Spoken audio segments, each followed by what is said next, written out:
오늘 하나님 말씀은 요한복음 11장 33절에서 44절까지 되겠습니다. 제가 봉독하겠습니다.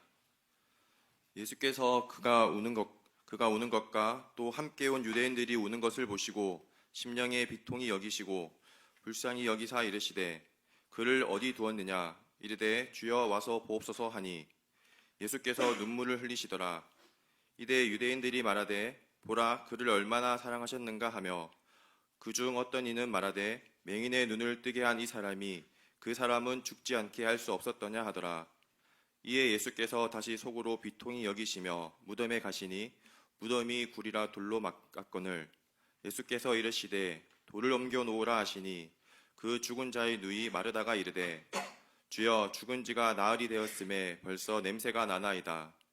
예수께서 이르시되 내 말이 내가 믿으면 하나님의 영광을 보리라 하지 아니하였느냐 하시니 돌을 옮겨 놓으니 예수께서 눈을 들어 우러러 보시고 이르시되 아버지여 내 말을 들으신 것을 감사하나이다. 항상 내 말을 들으시는 줄을 내가 알았나이다. 그러나 이 말씀 하옵는 것은 둘러선 무리를 위함이니 곧 아버지께서 나를 보내신 것을 그들로 믿게 하려 함이니이다.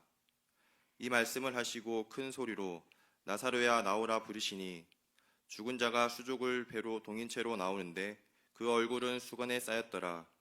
예수께서 이르시되 풀어 놓아 다니게 하라 하시니라. 아멘. 담임 목사님께서 그리스도의 눈물이라는 제목으로 말씀 전하시겠습니다. 반갑습니다.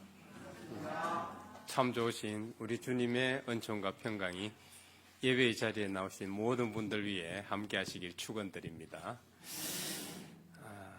성가대 감사합니다.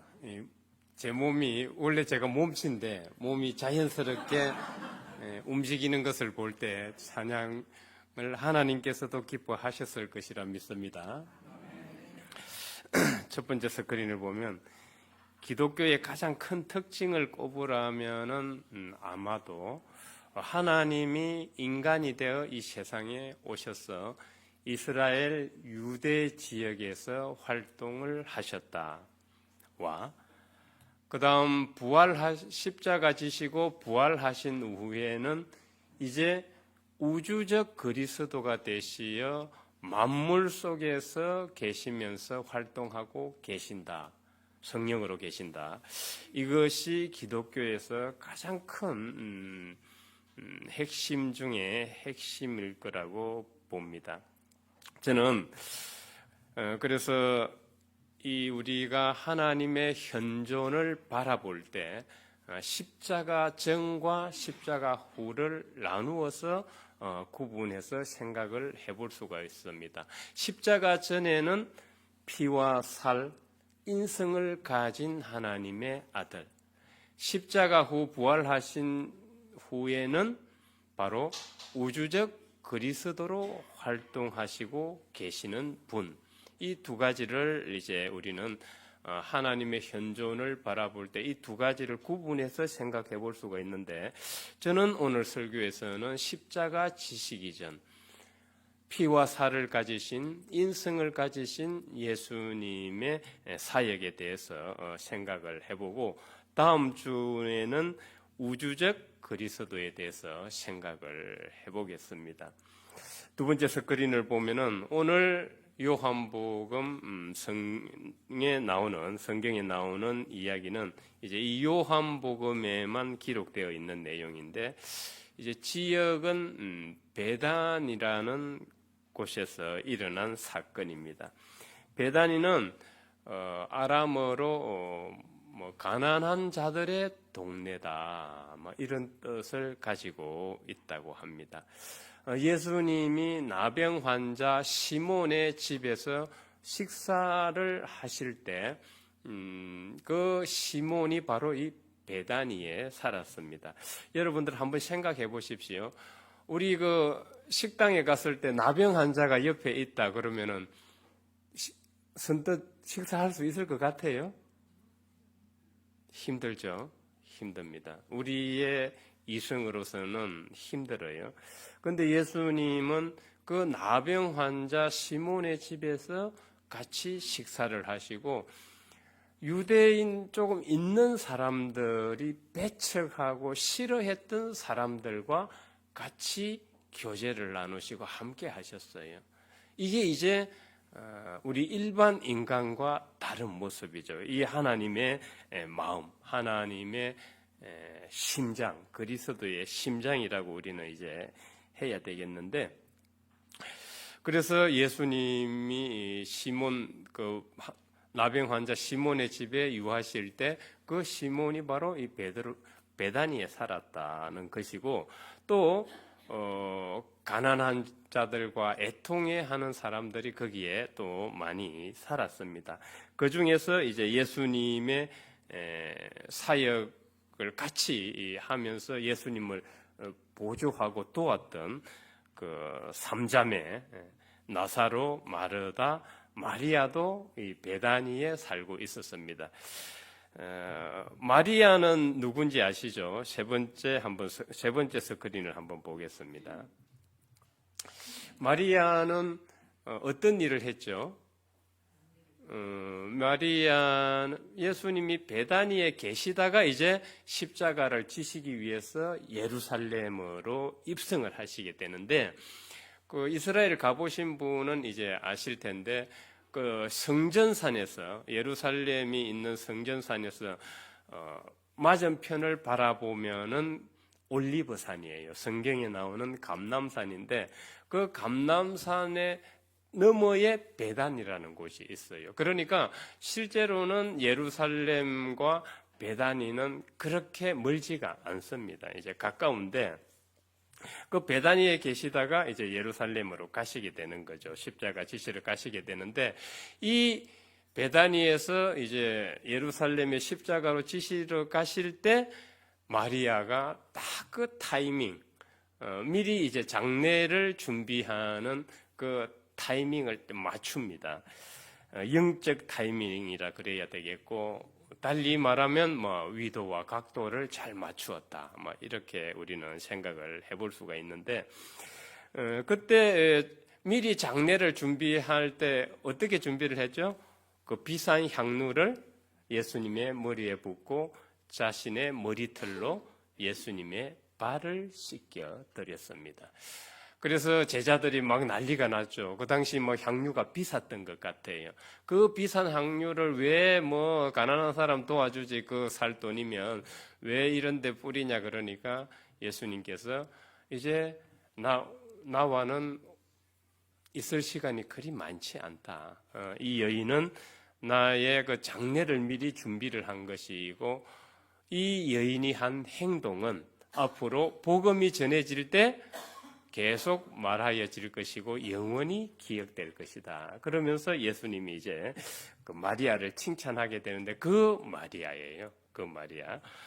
그 마리아의 오빠가 이제 중병에 걸렸습니다. 그 중병에 걸렸는데, 그래서 이제 예수님께 전가를 보냈죠. 전가를 보내서 우리 오빠가 중병에 걸렸습니다. 그러니까 예수님이 죽을 병은 아닌 것 같고 하나님의 영광을 위한 것이니 너무 걱정하지 말라, 이렇게 위로해 주실 분이었습니다. 그렇게 이제 나사로가 중병에 걸렸다는 보고를 받으신 후 이틀이 지나면서 그 사이에 나사로가 죽게 됩니다. 죽게 되는데 주님은 이제 그걸 아시고 나사로가 죽어서 이제 부활시키는 것은 성경에 읽었듯이 예수님이 하나님의 아들이심을 증명하기 이제 위한 것인데, 하나님의 영광을 나타내고 증명하기 위한 것인데, 어쨌든 예수님은 그걸 다 아시고 이제 제자들에게 우리 나사로 이제 자니까 깨우러 가자, 갈 채비를 하라, 그렇게 이제 일러주시죠. 그랬더니 제자들이 뭐라 그래요? 아니, 자고 있는 사람 때 되면 일어나겠죠. 우리가 굳이 깨우러 갈 필요가 있습니까? 그랬더니 예수님이 제자들이 이해 못하는 것을 보고 지금 나사로가 죽었다.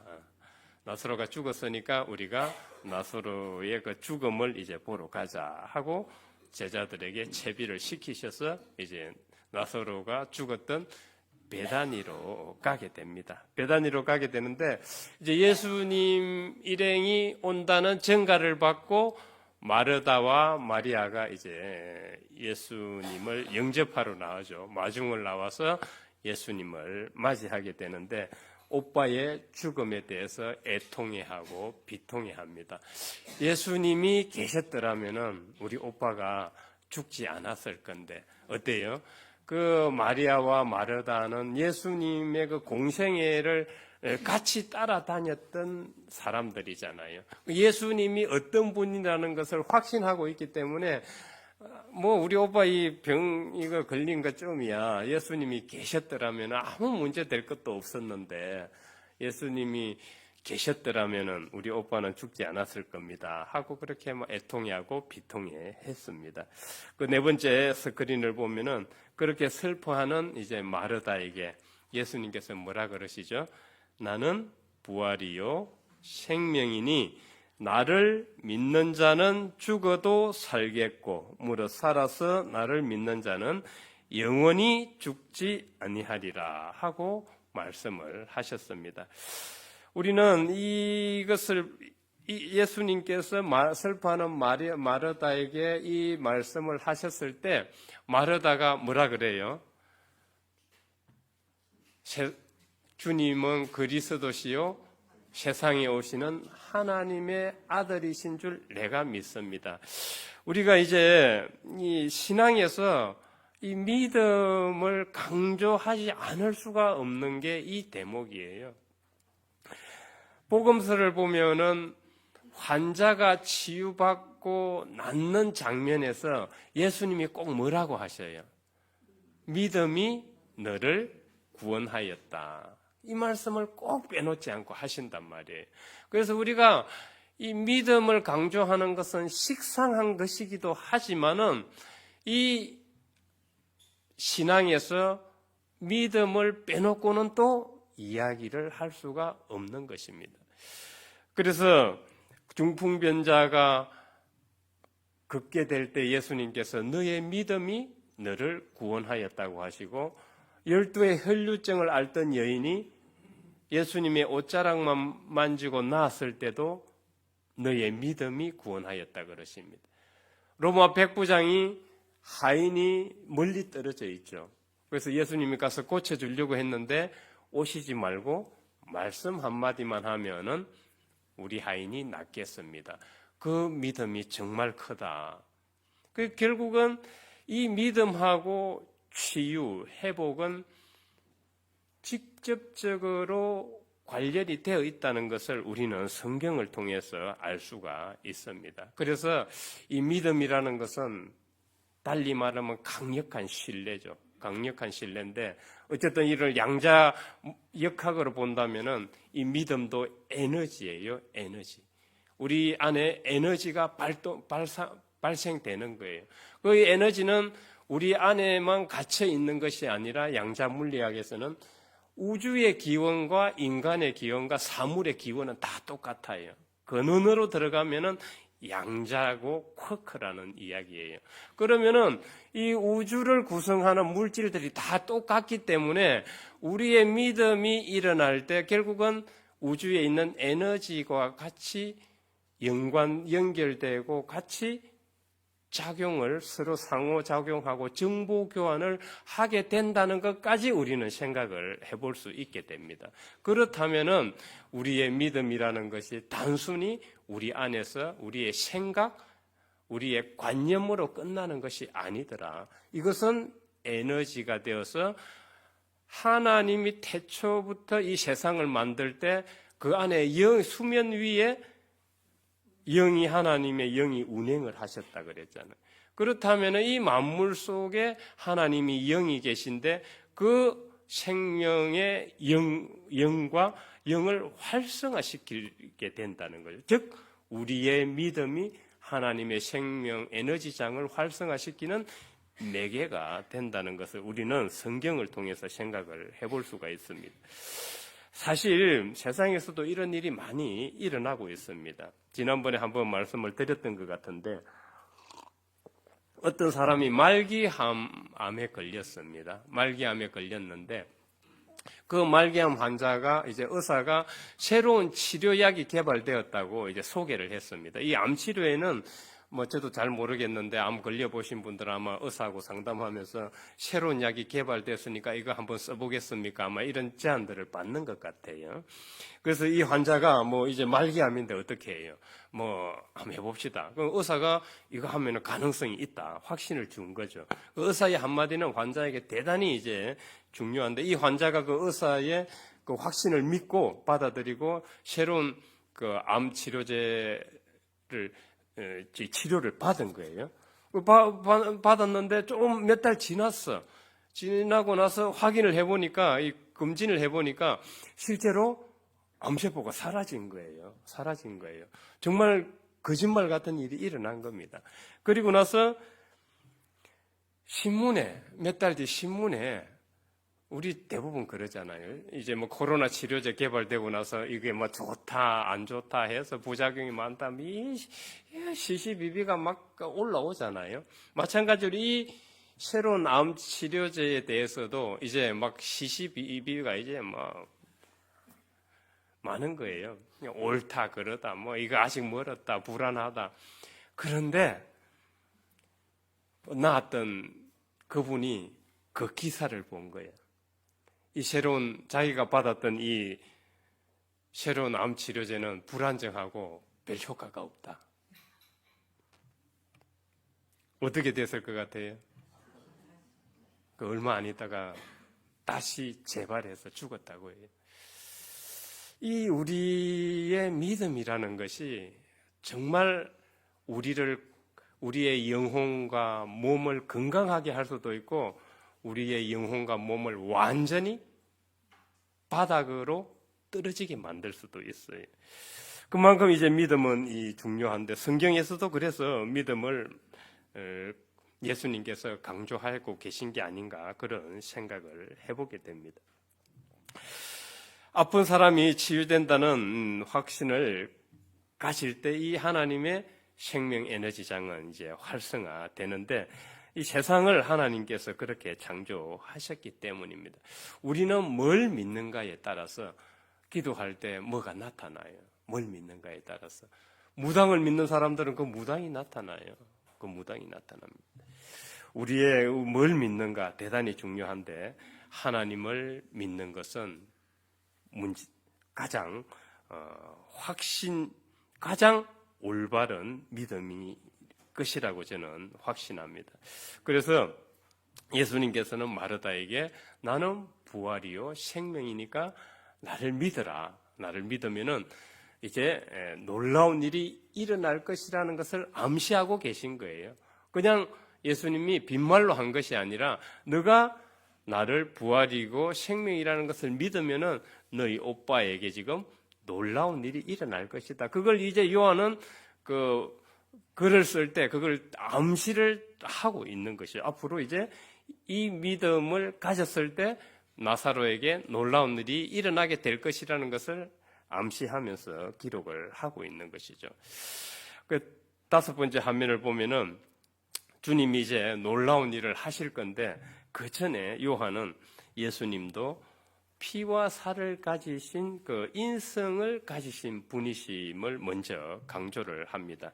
우리가 성경에서도 읽었듯이 마리아와 또 마리아를 따라온 그 문상객들이 예수님을 만나서 이제 만나게 되는데 마리아가 막 예수님 앞에서 비통해 하잖아요. 우리 오빠가 죽은 것에 대해서 비통해 하면서 주님이 계셨더라면 우리 오빠가 죽지 않았을 텐데 어때요?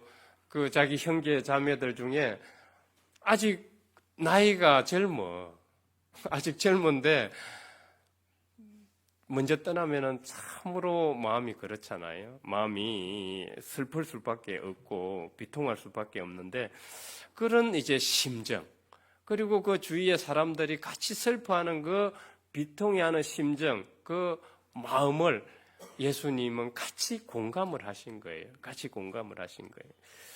우리는 대부분 우리 형제 자매 우리와 연결된 사람이 아니고서는 대부분 우리는 공감을 잘 못해요. 그냥 먼산 불 보듯 남의 일처럼 그냥 팔짱 끼고 이렇게 생각을 하지 나와 직접적으로 연관이 없으면 별로 우리는 공감하지 못해요. 이게 이제 자기 생존 위주로 우리는 훈련이 되어 왔기 때문에 아마 그렇지 않을까. 원래는 하나님께서 우리에게 정말 위대한 공감 능력을 주셨는데 이걸 이제 우리가 제대로 발휘를 하지 못하고 있는 거죠. 발휘를 하지 못하고 있는 건데 예수님께서는 그 사람들의 그 비통한 심정까지 다 공감을 하시면서 눈물을 흘리죠.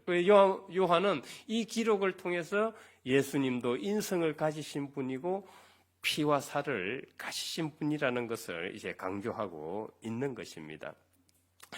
6번째 스크린을 보면은 이 인성을 가지셨다는 것을 우리는 조금 더 한번 생각을 동양적으로 한 번 더 좀 깊이 생각을 해봐야 되겠습니다. 인성을 가지셨다는 것은 또 동양적으로 본다면은 7정 희노애구 애오욕이라 그러죠. 희노애구 애오욕의 감정을 가지신 분이에요. 그러니까 주님의 인성은 이 희노애구 애오욕의 7정의 감정이 딱 상황에 표출되었을 때 최적의 상태로 모두 다 표출이 되어서 최적의 상태로. 우리가 성경을 보면은 예수님이 기뻐하신 대목을 보면은 그 하나님께 돌아올 때 사람들이 제자들이 하나님 나라를 전파할 때 이때 하나님의 의를 위해서 살 때 이때 기뻐하셔요. 그리고 우리는 어떨 때 기뻐합니까? 로또 복권 당첨되었을 때, 은행 잔고가 늘었을 때, 정기 예금 넣었는데 이제 이자가 쑥쑥 불어가지고 그죠? 주머니가 두둑해질 때 우리는 그때 기뻐하잖아요. 그리고 예루살렘 성전이 부패해가고 있었어요. 영적으로 썩어가고 있다는 말이에요. 그 당시 성전을 관리하고 있던 성직자들이 사두개인이었잖아요. 제사장 그룹이에요. 제사장 그룹. 제사장 그룹들이 이제 디아스포라가 많으니까 예루살렘에 순례를 온단 말이에요. 명절이 되면 우리는 설 명절에 가지만은 그 사람들 명절이 있잖아요. 그때 오순절 그리고 유월절 초막절 이런데 그 사람들은 몇 가지 절기가 있어요. 그때 디아스포라 흩어져 있는 이스라엘 백성들은 예루살렘에 와서 성전에 와서 순례를 하게 되는데 그때 이제 회개한다고 비둘기도 사서 올리고 또 양도 사서 올리고 한단 말이에요. 그때 제사장들이 어떻게 해요? 양이 지금 100사람이면 100마리 돼야 될 거 아니에요. 근데 몇 마리로 해요? 100마리로 하지 않고 몇 마리 가지고 신간수 권사가 올렸어. 그러면 그걸 받아가지고 다시 유춘석 권사한테 또 팔아. 그걸 다시 이제 또 받아가지고 유정숙 권사한테 또 팔아. 어떻게 돼요? 돈장사예요, 돈장사. 성전을 그런 장소로 만들었어요. 그리고 환전하고 세상 것을 들여와가지고 계속 성전을 부패하게 만들었어요. 타락하게. 그래서 예수님께서 막 성전에 가서 성전 정화 작업 깨끗하게 하시잖아요. 그때 화를 내셨어요, 화를. 이때 예수님이 내신 화는 의분이에요, 의분. 그리고 오늘처럼 공감하시면서 슬퍼하셨죠. 또 예수님이 두려움이 없었느냐? 두려움이 있었어요. 십자가 고난을 앞두고 이 잔을 제게서 지나가게 하옵소서. 그러나 내 뜻대로 마시고 아버지의 뜻대로 하옵소서. 사랑이야 말할 것도 없죠. 예수님의 사랑은. 그리고 그 바리새인들의 거짓과 외식을 증오하셨어요. 그러니까 진실된 모습. 저를 목회의 길로 인도하신 목사님은 저는 평생 여러분들에게 가르친 것은 진실밖에 없다. 진실. 내가 여러분들한테 보여준 것은 진실이지 가식과 외식이 아니다. 예수님은 이 가식과 외식을 엄청 싫어하셨어요. 증오하셨어요. 미워하셨어요. 그리고 예수님이 욕심이 없었느냐? 욕심이 있으셨죠. 하나님 나라 복음을 전파하는데 오로지 열정을 다 쏟아 부으셨어요. 그러니까 주님의 인성, 칠정의 감정, 희노애구, 애오욕의 저 감정은 딱 표출됐을 때 최적의 상태였던 거예요. 예수님의 인성이 다른 점을 이제 이해하시겠죠? 우리와 뭐가 다를까요? 예수님의 인생은 에고의 지배를 받지 않아요. 에고에서 자유로워요. 우리 에고는 자기 중심성, 이기, 욕심에서 나와요. 그렇기 때문에 모든 것을 내 유리한 쪽으로 다 해석을 해요. 안 그래요? 이거 부인하실 분 있어요? 인간관계, 일, 모든 것을 자기 중심적으로 자기 욕심으로 다 해석해요. 유리한 쪽으로 끌고 간단 말이에요. 그걸 합리화시키고 법을 사용하고 그런 방식으로. 그래서 사도 바울은 이 에고라는 것은, 육신의 죄라는 것은 율법을 이용한다고 하는 거예요. 율법을. 이 에고는 아주 교묘합니다. 교묘해. 그렇기 때문에 이 순수한 칠정의 감정이 딱 표출될 때 최적의 상태로 표출이 돼야 되는데 이게 왜곡되는 거예요. 문제가 생기는 거예요. 가식과 외식으로 나타나는 거죠. 누가 나한테 한마디 하고 뭔가 좀 불편하게 했으면은 우리는 그걸 잊지를 못하잖아요. 그거 실제로 별것도 아닌데 그걸 잊지를 못하고 두고 가슴에 담아두고 있다가 언젠가는 내가 저거한테 한 방 먹여야지. 그래가 어느 날 그냥 한번 거칠게 말과 행동이 나가요. 왜냐면 마음에 담고 있기 때문에. 이 에고라는 극단적인 형태는 나중에 자존심과 명예로 드러납니다. 자존심과 명예. 이 자존심 지키기 위해서 온갖 힘을 다 쏟아붓는데 실제로 그 에고 덩어리예요. 에고 덩어리. 자존심 이거 지키면 지킬수록 에고는 강성해집니다. 솔직해지고 틀어버리는 게 좋아요. 자기의 잘못이 있으면 진실되게 빨리 시인하는 게 좋아요. 저도 지금 며칠 전에 목회자 세미나 때 이제 강의를 하다가 거칠게 어떤 선배 목사님한테 질문을 던졌어요. 좀 무례했어. 집에 돌아왔는데 계속 불편한 거예요. 내가 너무 무례하게 질문을 던졌구나. 그래서 그 다음날 이제 전화를 드려서 제가 사과를 드렸어요. 미안합니다. 제가 좀 무례하게 거칠게 말하고 질문을 던진 것 같습니다.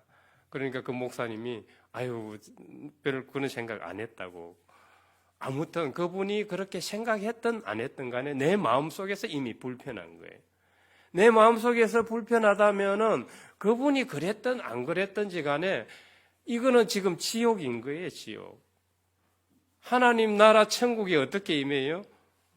지금 그걸 자기가 살아내야 되는 거예요. 그게 죽어서 그냥 천국이 그냥 이렇게 주어지는 게 아니고 그 천국을 자기가 살아내는 거예요. 그걸 어떻게 물리적으로 예수님께서 하나님께서 우리에게 다 그 환경 조건을 갖추어 주는 것으로 우리는 지금까지 생각을 해왔는데 신앙을 해보니까 그렇지 않더라는 거예요. 자기가 살아내야 되는 거예요.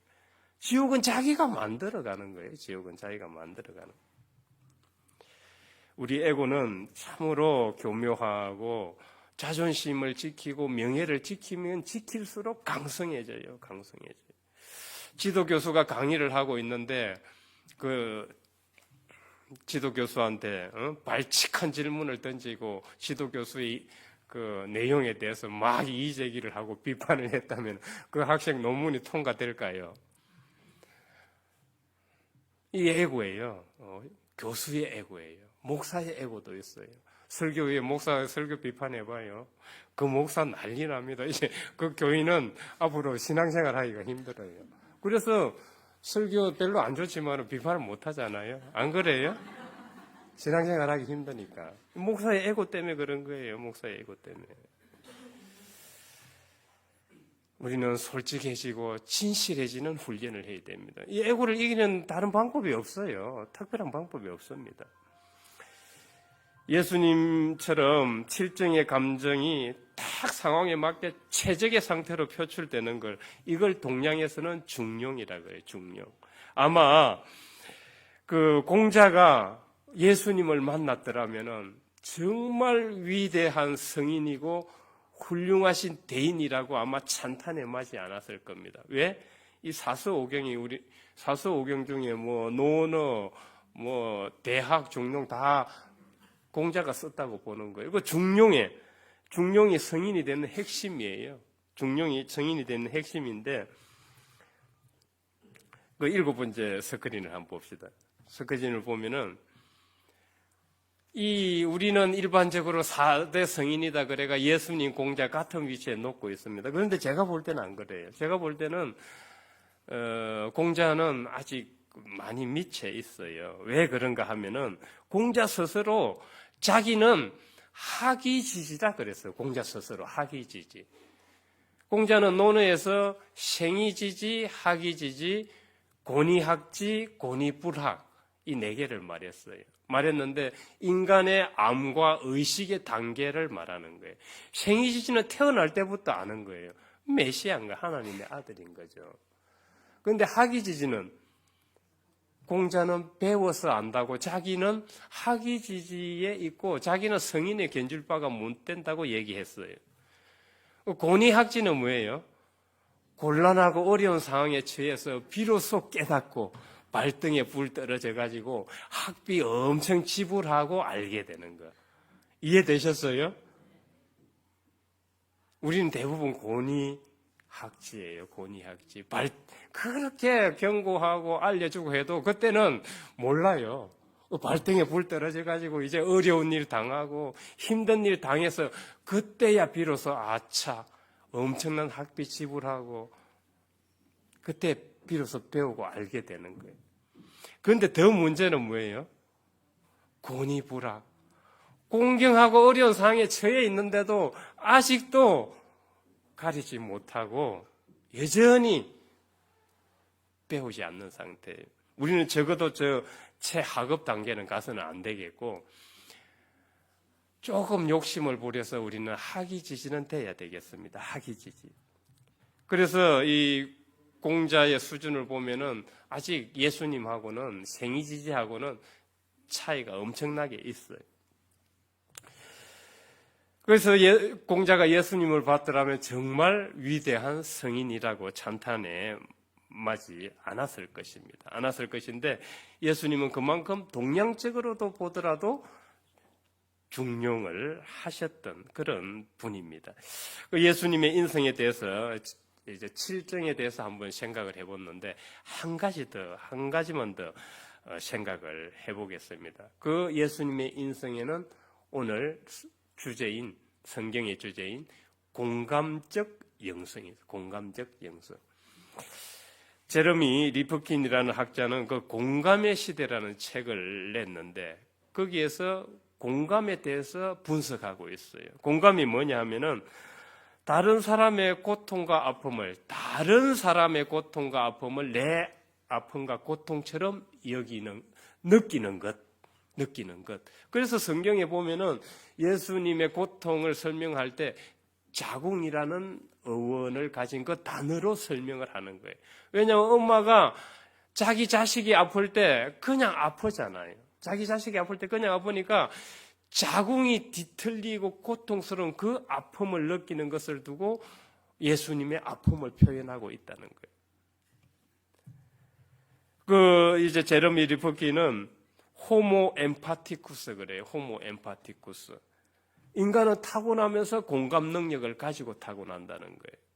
어린아이들 10개월 되고 지금 우리 어린아이들도 해건이 해나도 와서 지금 예배를 드리고 있는데 하나님께서 축복하실 줄 믿습니다. 영아들도 와서 지금 예배를 드리고 있는데 영아들을 대상으로 실험을 해봤어요. 영아들이 윤리 도덕을 배웠습니까? 배웠어요? 윤리 도덕을 안 배웠잖아요. 그런데 영아들에게 걷지 못하는 할머니를 이렇게 도우는 장면을 이렇게 보여줬어요. 근데 애들이 막 빵긋빵긋 웃으면서 되게 좋아하는 거예요. 근데 악당이 나와서 그냥 막 약한 사람을 괴롭히고 악질적으로 대하는 장면을 보여줬더니 아이들이 그냥 막 인상을 찌푸리면서 피하는 거예요. 안 보려고. 이걸 보고 아이들은 타고나면서부터 공감 능력을 타고나는구나. 이 윤리 도덕이라는 것이 공감에서부터 시작되더라는 것을 밝혀낸 거예요. 윤리 도덕이라는 것이. 결국은 윤리 도덕보다 앞서는 게 공감이라는 거예요. 그래서 우리가 아무리 율법으로 해도 안 되는 이유가 거기 있어요. 율법은 도덕이잖아요. 윤리 도덕이잖아요. 그보다 앞선 게 사랑인데 이 사랑은 바로 공감 능력에서 비롯되는 겁니다. 그래서 우리는 이 공감 능력을 타고나면서 가지고 되는데 어느 세상살이를 하면서 생존 게임이죠. 생존 게임. 내가 먹고 살아야 되고 내가 남을 짓밟고 써야 되고 성공해야 되고 잘 살아야 되고 평안해야 되니까 이 생존 게임을 잘해야 되기 때문에 에고가 강성해지고 우리가 타고난 공감 능력은 점차 허전해지게 되는 것이죠. 그래서 우리의 공감의 정도는 차이가 있어요. 차이가 있는데 예수님이 보여주신 그 공감적 영성은 최고의 상태에 있었던 것입니다. 그래서 곁에 지켜보고 있던 그 유대인들이 이렇게 말하잖아요. 저 예수가 얼마나 나사로를 사랑했으면 눈물까지 다 흘리는가. 요한은 이 기록을 통해서 예수님은 인성을 가지신 분이시고 피와 살을 가지신 분으로서 그 친구의 아픔과 다른 사람의 고통에 비통해 하시는 그 공감적 능력을 가지고 계신다는 것을 잘 말해주고 있는 것입니다.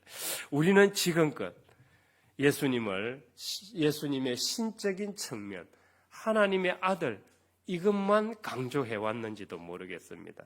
하나님의 아들만 믿으면 우리 자식이 뭐 직장 잘 가고 내 병이 낫고 내 진로가 풀리고 우리 가족이 평안하고 우리는 이런 쪽으로만 주님을 믿어왔는지도 모르겠습니다. 그렇다면 우리는 한쪽 면만 바라본 것입니다. 예수님의 그런 인성과 피를 가지신 분이심을 우리는 알아야 비로소 예수님이 우리에게 우리 삶의 어떤 부분을 가르치시고 안내하시는지 알 수 있어요. 신성만 배운다면 우리는 그냥 하나님은 우리에게 축복만 주셔야 되는 분인 거예요. 축복만 주시는 분이어야만 되는 거예요. 그렇다면 예수님께서 저 친구들은 어떻게 하나만 알고 둘은 모를까 그러시지 않을까 싶습니다. 우리는 예수님의 인성과 그 공감 능력을 알아야 하나님도 세상의 아픔과 고통에 공감한다는 것을 이해할 수 있고 우리 안에도 지금 그 공감 능력이 있는데 우리가 그걸 끌어올려서 예수님처럼 그런 삶을 살아야 된다는 것을 알게 됩니다. 만일 그게 없다면 우리의 신앙이 과연 뭘까요? 그럼 믿고 끝나는 거죠. 믿고. 주시옵소서, 주시옵소서. 축복, 돈, 재물, 건강, 주시옵소서. 끝. 신앙이 이렇게 된다면 참으로 무미건조할 것 같습니다. 우리는 하나님을 믿고 예수님의 도를 따르고자 하는 사람들이고 교회는 그 길을 가려고 모인 공동체입니다. 예수님의 인성과 공감이 표출될 때 최적의 상태로 표출되었듯이 우리도 그 공감 능력을 가졌고 그걸 최적의 상태로 표출하기 위한 그런 길을 따라가야 되는 것입니다. 그것이 바로 하나님 나라를 이루어가는데 동참하는 거지 뭐 별 다를 게 있겠어요? 하나님 나라를 이루어가는데 동참하는데 뭐가 별 다를 게 있겠습니까? 다만 우리의 에고가 그것을 하지 못하게 방해하고 있기 때문에 이 부분을 이제 우리는 어떻게 넘을지만 좀 생각을 해본다면 좋을 것 같습니다. 마지막 스크린 틀어주세요. 사도 바울은 고린도전서 3장 16절로 17절에서 우리가 하나님이 계시는 지성소라는 것을 말씀을 하셨어요. 우리 이성적으로 이 에고의 높은 산을 넘는다는 것은 사실상 어렵습니다. 사실상 어려워요. 왜냐하면 이걸 늘 예배 드릴 때는 그렇지 하고 있다가 돌아서면 식당에 가면 지금 어떻게 돼요? 식당에 가면 막 손가락질하고 지금 막 말 거칠게 나오고 막 잘 안 돼, 잘 안 돼. 그럼 어떻게 해야 되느냐? 우리가 이성적으로 이 우리의 에고를 넘는다는 건 참 어려워요, 어려워요. 하나님께서 우리를 통제하셔야 돼요. 통제하셔야 되는데 우리가 해야 될 일은 잠시 멈추는 거예요. 잠시. 내가 막 화가 나고 저 사람한테 지금 거칠게 말을 하고 거칠게 행동을 하고 싶을 때 그때 잠시 멈춰. 잠시 멈추고 내 안에 지성소에 하나님이 계시다는 것을 기억을 해야 돼요. 이걸 떠올려야 돼요. 그러면 여러분 지금 하나님이 내 안에 계시고 내가 하는 행동과 생각을 모든 것을 다 지켜보고 계신다고 생각한다면 내 마음대로 할 수 있어요? 성전 안에서 왜 조심스럽게 행동하고 겸손하게 행동하고 그렇게 행동해요? 하나님이 보고 계시다고 생각하기 때문이 아니에요. 지금 사도 바울은 우리 안에 하나님이 계신데 성전에만 계신 게 아니고 이걸 우리가 생각을 한다면은 은행이 좀 거칠게 나오고 싶을 때, 저 사람에게 복수하고 안갚음하고 싶을 때, 그럴 때 잠시 멈춥시다. 그리고 우리 안에 지성소 안에 하나님이 계신 것을 꼭 기억을 합니다. 그렇다면은 에고는 힘이 약해지고 힘을 잃을 것이라고 믿습니다. 그렇게 해서 하나님 나라 이루어가는데 일조하는 그리스도인들이 다 되시길 주의 이름으로 축원드립니다. 뜨거운 그리스도의 심장을 저희들에게도 허락하신 하나님, 그리스도의 눈물에 대해서 생각을 해보았습니다. 저희들은 에고가 너무 강성해서 그리스도의 심장과 같이 호흡하지 못하고 있음을 생각해 보았습니다. 우리의 지성소 안에 하나님이 계심을 떠올리게 하시고 거칠게 말하고 행동하고 또 생각할 때 또 부정적인 사고에 휘말려들 때 잠시 멈추고 우리 지성소 안에 살아계신 하나님의 성령이 계심을 볼 수 있게 하시고 그렇게 함으로써 우리를 지배하는 에고를 다스려 나가는 저희들이 되게 하옵소서. 예수 그리스도 이름으로 기도드립니다. 아멘.